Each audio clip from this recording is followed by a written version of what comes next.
Hello, let me start by giving you a piece of paper, and you have 2 seconds to build a paper airplane that flies.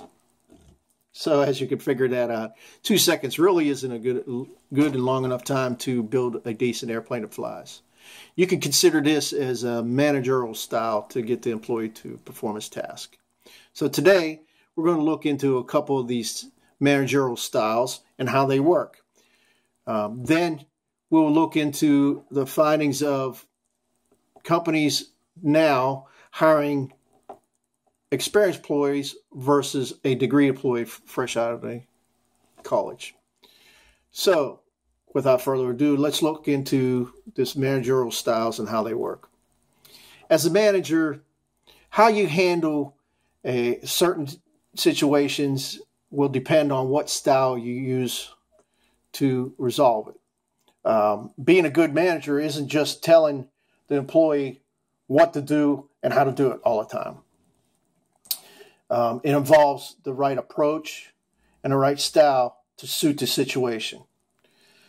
Every situation has its own specific management style, and there is also a different way to treat a conflict.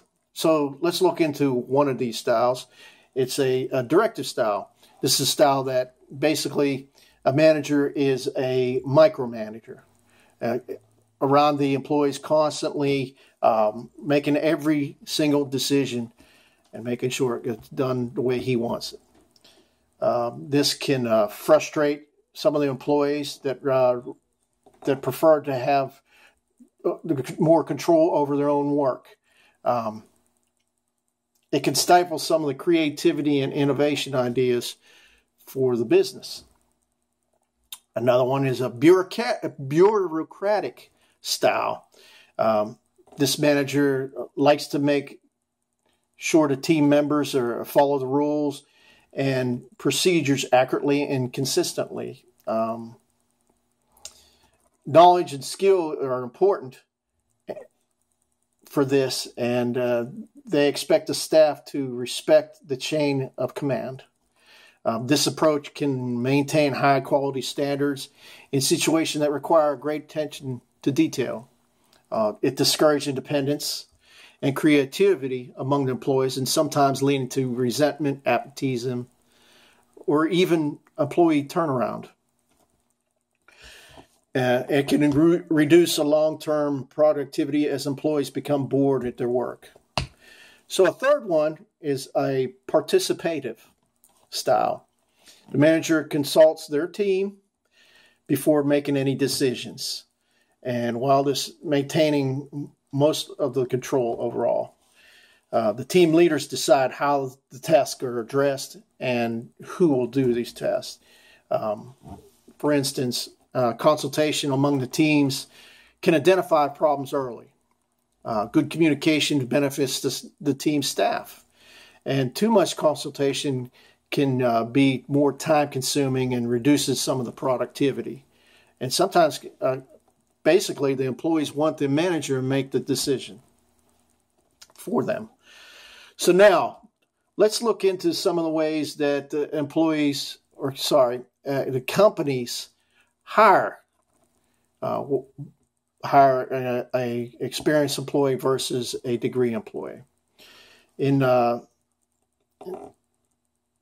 some of these companies now is a new era where they'd rather have a degreed employee versus an experienced employee. It's good either way. Keeping an experienced employee, you have a lot less training time. Where if you get a degree employee, you have a time where you have to get the employee experienced, trained, before he can do it on his own. So in this, it takes about 61 days to fill a degree position on an average. And then in comparison with a 28-day lead time to fill a position that's non-degreed. 60% of the American jobs all require that you have a degree. And 75% of these positions are higher compensations for the degree person. So I have a proposal that why don't we give some type of a degree compensation bonus. Have an employee that is experienced get compensated for going to school, and then when he finishes and has his degree, why can't they, the company, pay some type of a bonus or a higher raise at an entry level to a next position? So given this incentive, you can retain an experienced person, and really this is a win-win situation for the company, because then you get your degree person that you want, but you also have retain an experienced person.